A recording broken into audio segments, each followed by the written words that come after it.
अफगानिस्तान में हालात लगातार बिगड़ रहे हैं। आप देख रहे हैं कि देश में गृह युद्ध के हालात हैं। कल देर रात फिर काबुल एयरपोर्ट पर फायरिंग हुई है। लोग देश से बाहर निकलने के लिए दिन रात एयरपोर्ट के भीतर घुसने की कोशिश कर रहे हैं। अफगानिस्तान के कई इलाकों में अब लगातार तालिबान के खिलाफ विरोध प्रदर्शन हो रहे हैं। जलालाबाद, खोस्त, कोनार में अफगान झंडे को हटाकर तालिबान के झंडे को लगाए जाने के बाद लोग वहां पर नाराज हो गए। और इस बीच अब एक और वीडियो जो आपके टीवी स्क्रीन पर ये सामने आया है कि जिसमें कंधार से काबुल जाते तालिबान के काफिले के आगे आकर लोगों ने अफगान तिरंगे को लहराया है। तो संजीव, ये वीडियो देखकर तो ऐसा ही लग रहा है कि सरकार तो तब बनेगी क्योंकि अब एक गुट जो विरोध में है वो भी उठ खड़ा हुआ है, जो गुलामी तालिबान की नहीं चाहता है। तो ये कोल्ड वॉर के संकेत हैं।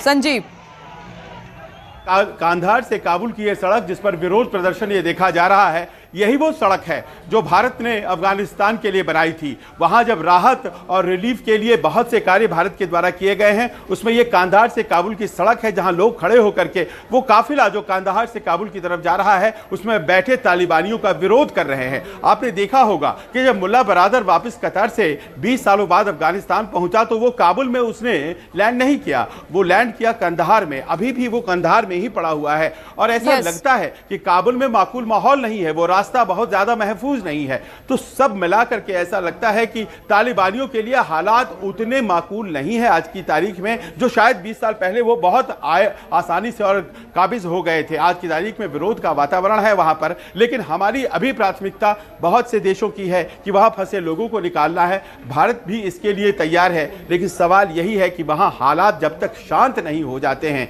किसी भी तरह से तालिबानियों के ऊपर दबाव नहीं बन जाता है, तब तक इस तरह की चीजें दुनिया भर को चिंता देती रहेगी। जी संजीव, एक और खबर है, जल्दी से उसका रुख कर लेते हैं। अफगानिस्तान पर कब्जे के बावजूद तालिबान कंगाल ही बना रहेगा। अमेरिका के 706 अरब रुपए की संपत्ति फ्रीज किए जाने के बाद तालिबान को एक और झटका लगा है। IMF यानी कि अंतर्राष्ट्रीय मुद्रा कोष ने तालिबान के अफगानिस्तान को अपने संसाधनों के इस्तेमाल पर रोक लगा दी है। IMF ने कहा है कि तालिबान के कब्जे वाला अफगानिस्तान अब IMF के संसाधनों का इस्तेमाल नहीं कर पाएगा और ना ही उसे किसी तरह की नई मदद मिलेगी। IMF ने करीब 3500 करोड़ रुपए के आपातकालीन रिजर्व जो फंड है उस तक पर रोक लगा दी है, उसको ब्लॉक करने की घोषणा कर दी है। तो संजीव, चारों तरफ से मुश्किल में है तालिबान।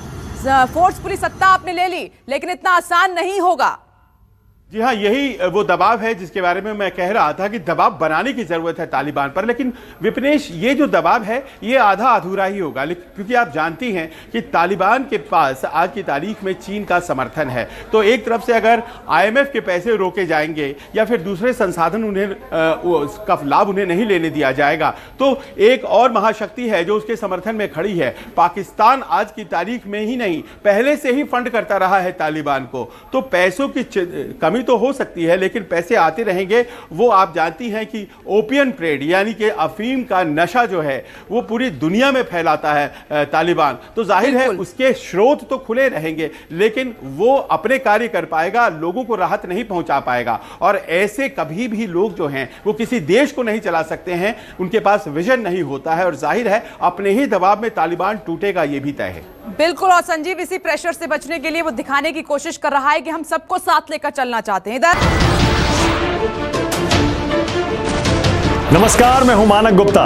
अगर आपको हमारा ये वीडियो पसंद आया हो तो इसे लाइक और शेयर जरूर करें और हां, हमें सब्सक्राइब और फॉलो करना ना भूलें ताकि आप देश और दुनिया की कोई खबर मिस ना करें। तो जुड़े रहिए हमारे साथ और देखते रहिए न्यूज़ 24।